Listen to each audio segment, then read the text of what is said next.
As I'm sure you know, a few weeks ago we wrapped up our Steam Next Fest demo for Fellowship, and it went really well. The team are so stoked with all of the feedback that we've got, and they've been going through it bit by bit. There's been new things going into the game, but we've got some bigger intentions that we've taken from your feedback, and that's what I wanted to go through today.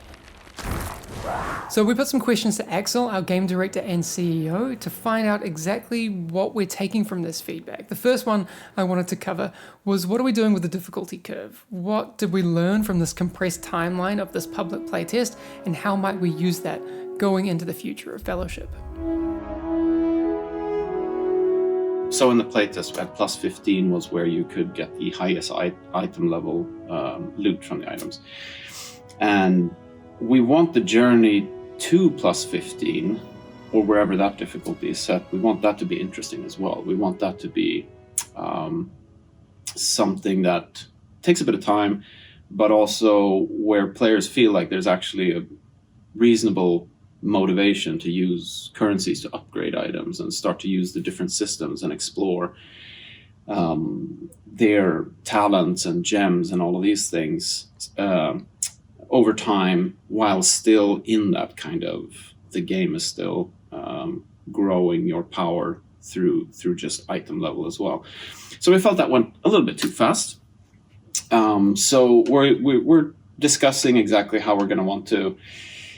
It's a lot of things in there. We want to look at upgrading costs for items. We want to look at loot in general. I would say primarily the big thing is looking at the difficulty curve. So in the playtest, there were smaller differences between each difficulty. And we think we can create a more interesting journey for that first kind of power increase by having that difficulty curve be sharper to some degree. And we're going to be playtesting and seeing how sharp we want to make it. But basically the intention will be, let's make sure that journey up to the item level cap is interesting and you get to feel like you're using all the features there. Okay, so the next topic that I wanted to cover is something that I think will be particularly interesting to those of you that were pushing the higher difficulties. It became very noticeable once you were pushing higher up that critical hits was something that was becoming pretty, let's say, contentious for some. When there's nothing you can do about huge single one-shot damage, yeah, that's maybe not something that we want to have going forward. So what are we doing there, and how will people experience that in future builds of Fellowship?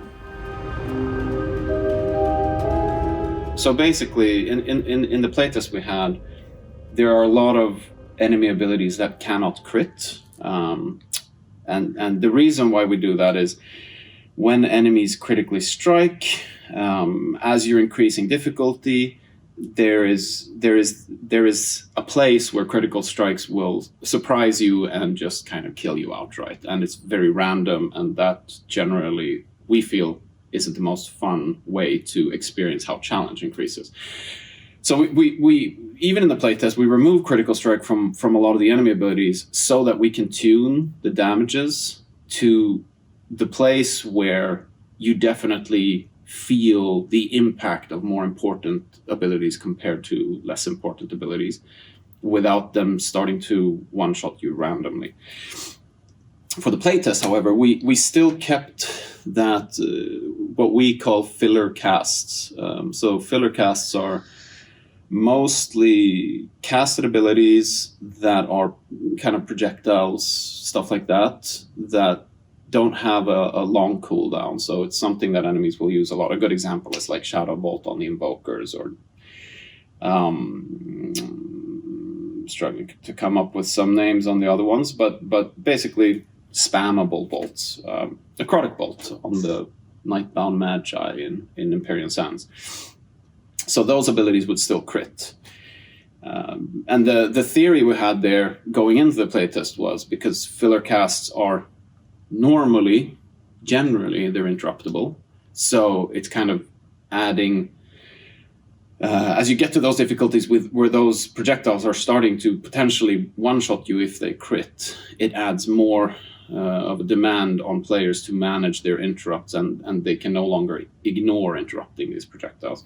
What we saw from the test, though, was that those projectiles eventually get dangerous enough without critting. And the crits on them once again add that random people are randomly just dying, which we don't think is fun, and kind of realizing in hindsight that since generally magic resistance or magic damage reduction is harder to come by for players than physical damage reduction is, magic damage already has a natural, like those projectiles will get more important naturally. So what we're doing is what we're experimenting right now with is no more crits on the projectiles, which means basically right now it's melee auto attacks is the only thing that enemies can crit with.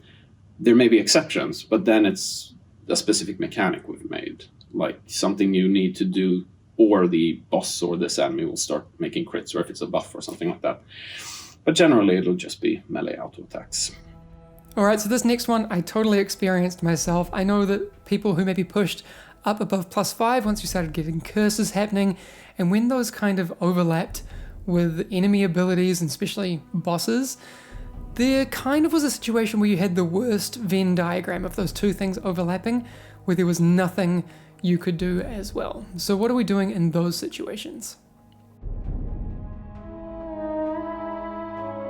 Let's take an example. So Siren boss, when she reaches 50%, you have to tie yourself to the mast, and then you get mind controlled, so you have no control over your hero, and your hero will just walk towards the edge.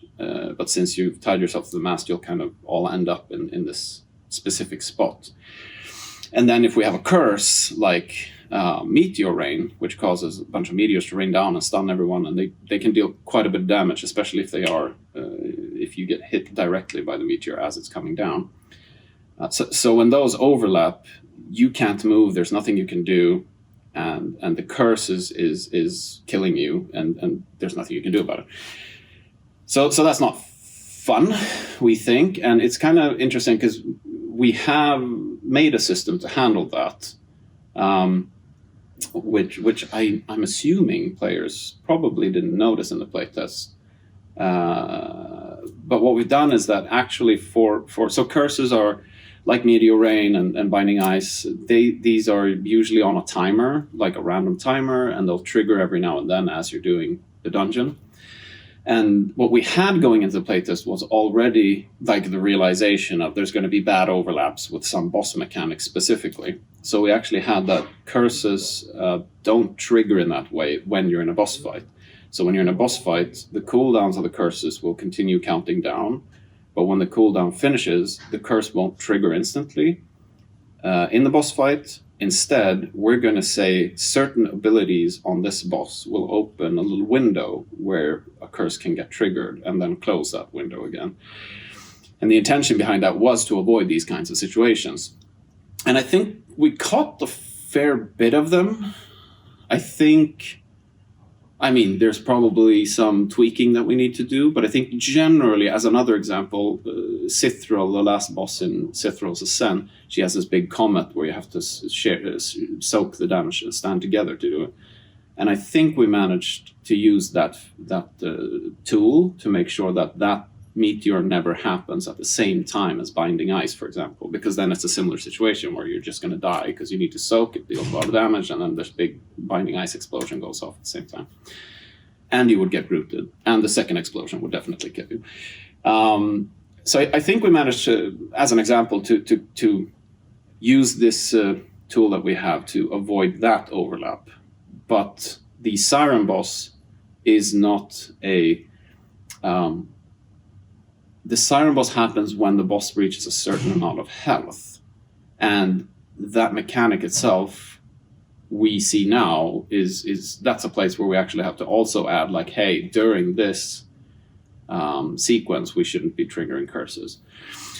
So, and I'm sure there's other things that we're going to have to kind of expand on that feature to make sure that we have the control we need to make sure that we can have these curses happening in boss fights, because we believe that's a lot of there's something very interesting about how different dungeons and adventures feel depending on what curses you have active, and that changes how you need to handle a boss.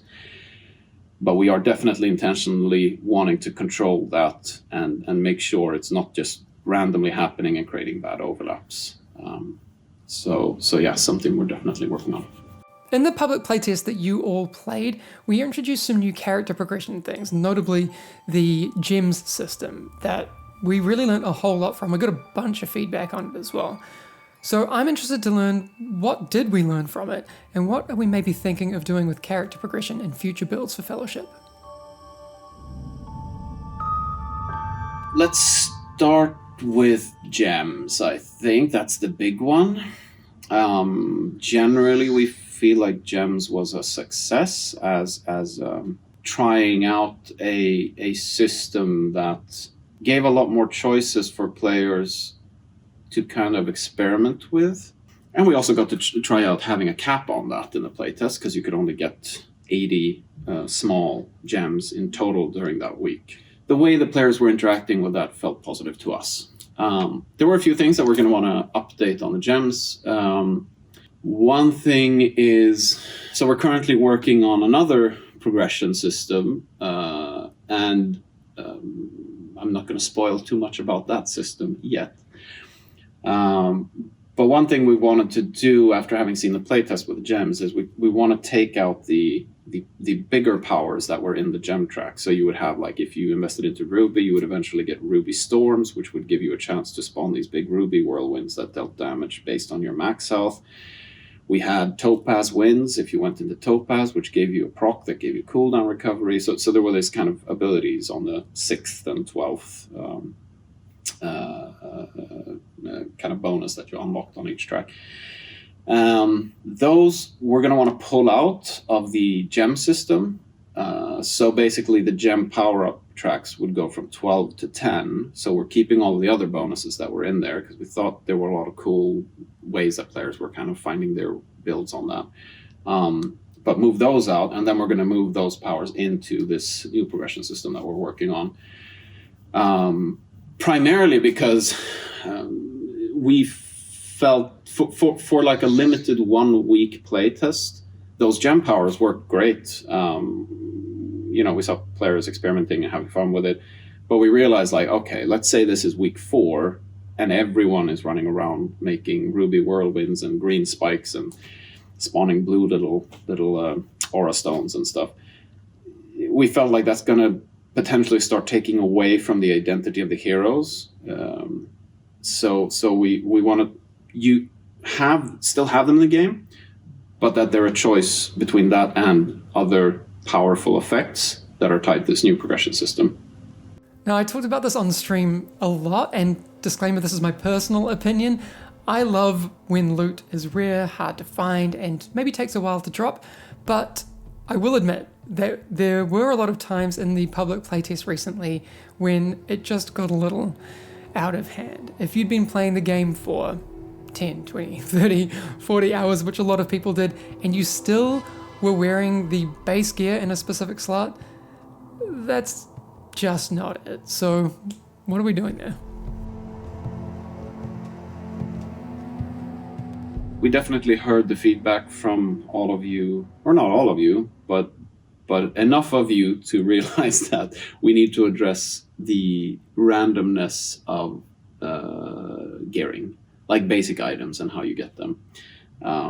We got quite a few players expressing they had spent 40 hours on the playtest on one hero and still hadn't seen a pair of pants for their hero. That's not intentional.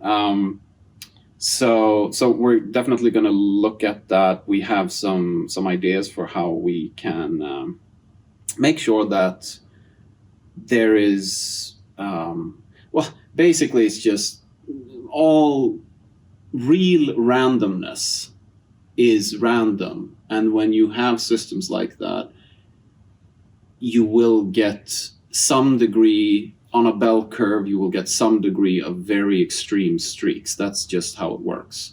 Which means if you don't control the randomness in some way, there's always going to be X number of players who end up, potentially when it's truly random, you could always get helmets for 40 hours and nothing else as well. That would be very extreme, but in the playtest we had a little bit of a thing that helps with that, which is that all Dungeons and Adventures don't drop helmets, so that helps a bit, but we definitely need to do more, and we have some plans there that are going to address that, kind of make sure that we want to cut off the extremes on that bell curve when it comes to randomness in the loot system.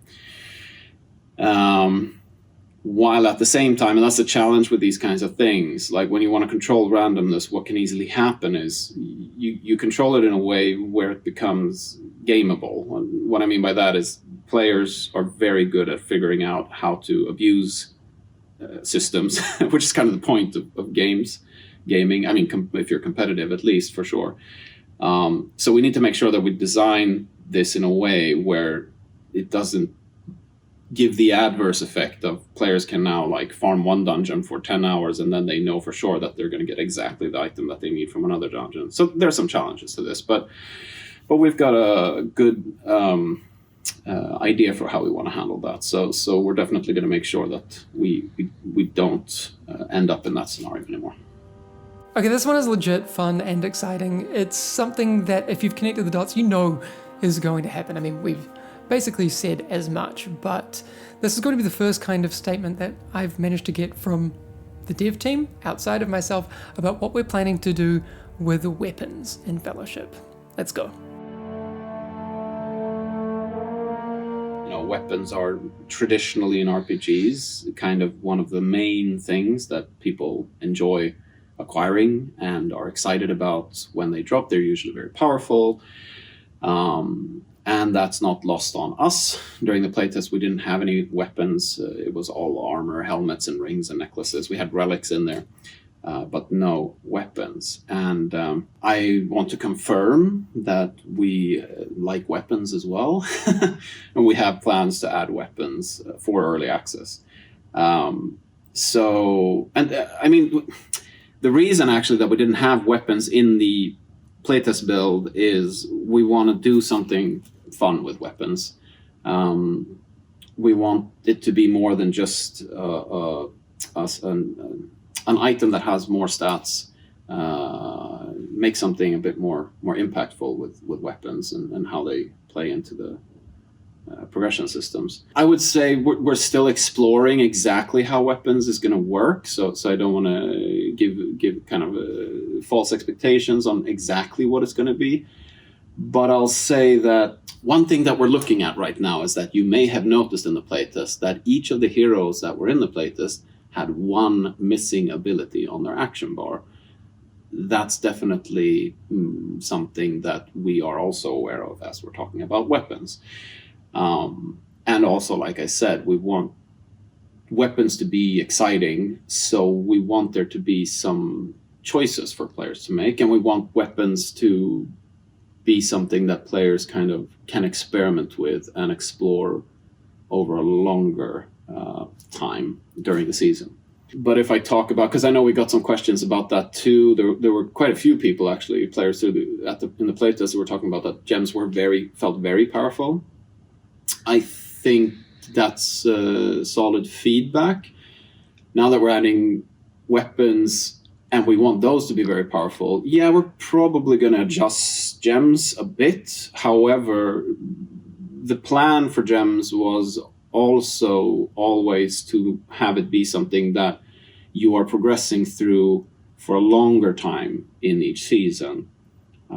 So the intention is you won't be able to like fill out your optimal gem setup in the first week. That's what our intention is. So we want there to be a bit of a journey there at the start before you really unlock the full power of the gem tree. All of you who played the playtest noticed that you could upgrade beyond the highest item level that you could get items at from drops in the dungeons. And that is also like, yeah, we're going to expand that a bit. So there's a longer kind of upgrade amount of upgrades that you can do on items that go beyond the drop cap. That is also kind of extending it a bit further. So yeah, they give power in different ways. Weapons are probably going to be the most powerful part of your kit. Gems are probably going to be, well, I would say weapons and then talents, really, hero talents, and then gems, and then like optimizing your secondary stats on items and stuff after that. And then we have set bonuses to talk about as well, which we definitely heard the feedback on, that the set bonuses that we had in the playtest didn't feel powerful enough to compete with the gems. Yes, agree. We have some interesting thoughts with armor sets on a kind of wider creative scope there. So we'll get back to what we're planning for sets sometime in the future. Now, I did save this one for last kind of intentionally because up until recently, I didn't even know that we were planning on doing this. But there are some more character progression, loot type things coming down the pipeline that kind of shocked me. So let's talk a little bit about what we're planning to do with legendary items. We want some degree of getting those kind of moments as you are gearing up and you're doing adventures and dungeons and kind of working through the progression and unlocking your abilities and stuff. We want those kind of moments when someone gets something that's like, oh yes, this is big. Let's say a pair of bracers. If you have a pair of legendary bracers, they will have a very high value just by being legendary compared to other bracers. But going beyond that and making sure that there's interesting choices as well in there, not just kind of a power boost, but also fun choices. A lot of players who play RPGs, they go in with like, oh, I want to do this kind of a hero, and I want to like focus on crit strike, and I want to do this and that and this. That's great, and game that is a big part of the game. I also feel that what makes these games exciting is the kind of unexpected twists and turns that come along the way there. So you have your plan, but then all of a sudden you get something, some weapon or some item or something that makes you kind of like, oh, what is this? Maybe I should try leaning into this. And then all of a sudden you're kind of exploring another build that you didn't expect, that you didn't have a plan for. But because this happened, you got this thing, whatever this is. Now you've got another build that you're kind of, I'm curious about that. And you might still also be working towards the initial plan you had. But it's kind of fun to throw in these twists in the journey, basically, from a progression system perspective. Okay, and before we head into the end of this video, I wanted to give Axel a chance to talk about how he feels about early access happening later this year. There's no dates here, just so you know. Just needed to expectation manage that, by the way. Don't get your hopes up. But we will be talking about that as soon as we can. But here's how Axel feels about early access. I mean, the way we think about early access is we want to use the early access period to change things where we need to make the game better. At the same time, we also want to make sure that the game itself on day one in the early access feels great to play, and there's a lot of fun stuff to do there as well. So it's kind of like it should be great, and then we make it greater. That's how we look at it. Yeah, we're super excited about early access sometime this year. Now, there's a very specific reason that I've left this thing to talk about till the very, very end of the video. Firstly, because one of the most important parts of it is that it's something that I really want to talk about with dedicated community members. And if you've made it this deep in the video, I'm pretty sure we can say that that is you. Now, this initiative that I've been working on is something that's been going on in private for months, but I'm ready to talk about it here. It's something that I'm calling the Fellowship Community Council. Imagine a private Discord or a private group of players like yourself who are just dedicated to making the game better.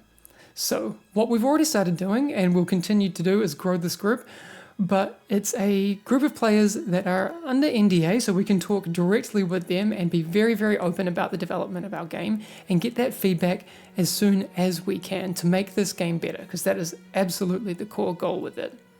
Like I mentioned, we've already got some players in there. I've got a lot of hardcore players from this last test that are super dedicated to smashing the difficulty and like just really, really great players, far beyond my skill level.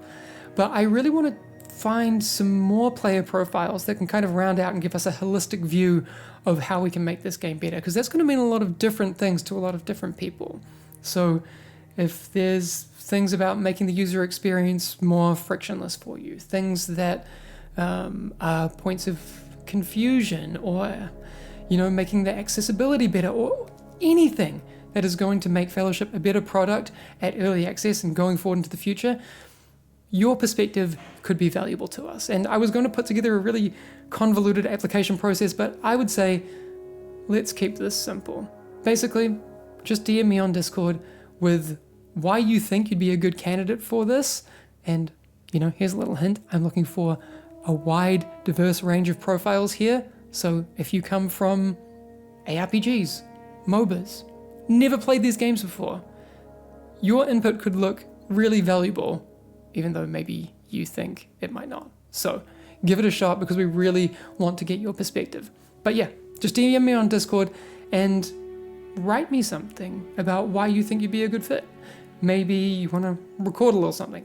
I don't know. But just tell me why, and I really want to get into conversations with a bunch of you to see if you'd be a good fit for the Fellowship Community Council. Okay, that feels like a pretty good place to wrap up this video, and I'm so stoked you managed to make it this far into this huge information dump. I know it was a lot, and I can't wait to hear what you think about all of these directions that we're taking on specific things over on our Discord. So I guess we'll see you over there really soon. All right, bye.